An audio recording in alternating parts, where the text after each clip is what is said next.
توحید نہیں مانوں گا. جب دینے کے لیے گئی ہے خطبے کو تو بیویوں کا جھرمٹ تھا. بی بی فاطمہ نے چادر تطہیر کو پہنا, گویا لگ ایسا رہا تھا جیسے رسالت جا رہی ہو.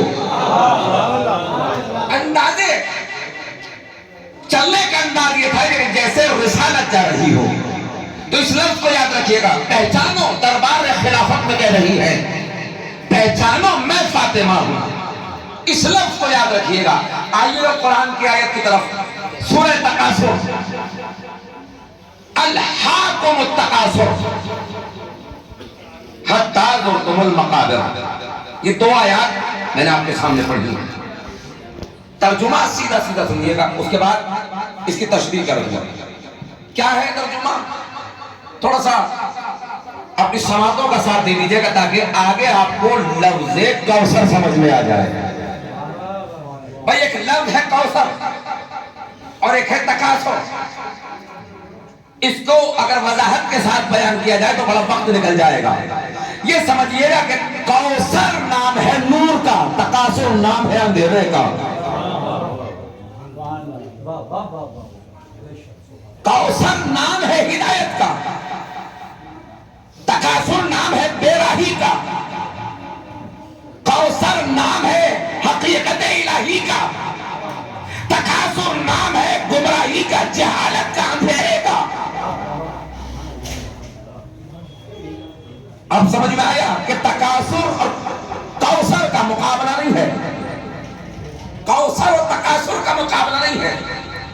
کوثر الگ شے ہے, تکاثر الگ ہے. جبکہ دونوں کے معنی اگر دیکھے جائیں ڈکشنری کے اندر تو ایک ہی نظر آئیں گے, لیکن اگر فرق دیکھا جائے تو زمین و آسمان کا فرق ہے. بھائی کوثر اگر وجود میں ڈالا جائے تو فاطمہ بنتی ہے. اور سنیے گا, سماعتوں کے ساتھ رکھیے گا تاکہ آپ کی سماعتیں ساتھ رہی تو میں کچھ بیان کر پاؤں گا, کیونکہ سننے والے ہی سننا چاہتے ہیں تو سنانے والا سنائے گا. سنیے گا جیو, کوثر اگر وجود میں ڈالا جائے تو فاطمہ ہے. دنیا کا تکاثر یہ ہے, اگر جہالت وجود میں آئے تو تکاثر کہی جاتی ہے. اور دنیا کا بڑی تحقیق کے ساتھ پڑھا, تکاثر گمراہی کا نام ہے, کوثر ہدایت کا نام ہے. کوثر وہ ہے جس کے لیے نبی کھڑا ہو جاتا تھا. جملے کو بدل کر کہوں, کوثر اسے کہا جاتا ہے جب دیا تو معراج پہ بلایا. یعنی جب نبی بلند ہو جاؤ تو معراج پہ تمہیں کوثر دیا جائے گا. مسجد نبوی میں آئے تو رسالت کا مسئلہ چھوڑ کر نبی نے بتایا یہی کوثر ہے جسے لینے معراج پہ گیا تھا. یہی کوثر ہے جسے لینے معراج پر گیا تھا. کوثر, اب اس کی ذرا دیر وضاحت سنیے گا تاکہ تکاثر سمجھ میں آ جائے. کوثر علماء تفسیر نے لکھا, جو اہل سنت اہل تشیع سب نے لکھا, کوثر یعنی کوثر وہ نہر جو جنت میں ہے. اِنَّا أَعْطَيْنَاكَ الْكَوْثَرَ سورہ یاد ہے آپ کو؟ تفسیر علماء نے لکھا کہ کوثر سے مراد ہے وہ جنت میں جو نہر ہے. آگے لکھتے ہیں کہ کوثر سے مراد جس پر جان کوثر پلایا جائے گا وہ نبی کو عطا کیا. الگ الگ لوگوں نے بحثیں کی. کسی نے لکھا کہ اس کے معنی کثرت اولاد ہے. نبی کو ابدر کا دانہ دیا جا رہا تھا تو کوثر نبی کو دے کر اللہ نے کثرے اولاد عطا کر دیا. یہ تفسیر نہیں, لیکن کوثر کے اور معنی بھی ہے, خیر کثیر. پہنچ گئے ان کے لیے سبحان اللہ. خیر کثیر, یہی سے بات سمجھ میں آنے لگی.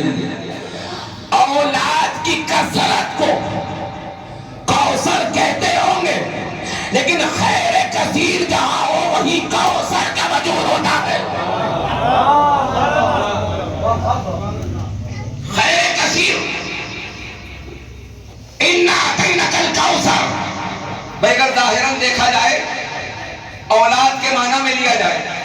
تو نبی کو کوثر عطا کیا، لیکن ایک بیٹی، بھائی نبی کی بیٹی، جس کے معنی اگر تفسیر علماء نے لکھا ہے کہ نسل کی بڑھوتری کا نام کوثر،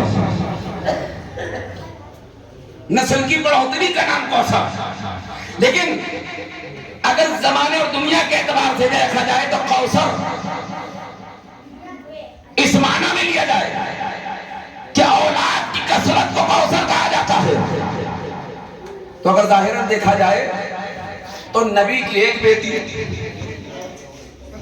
اور دنیا کے اعتبار سے دیکھا جائے تو نسل ابو طالب ہے،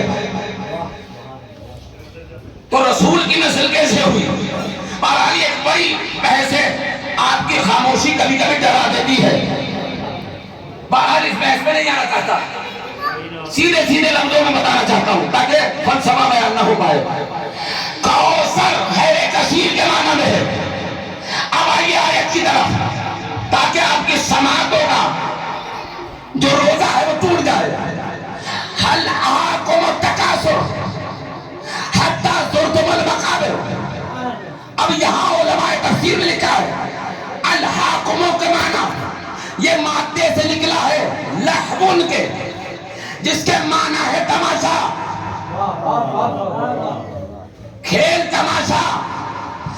اب یہاں پر تکاثر کے معنی کیا ہے؟ علماء تفسیر نے لکھا تکاثر کے معنی ہے فخر کرنا، غرور کرنا، اکڑنا، اتباع کے چلنا، مال جمع کرنا،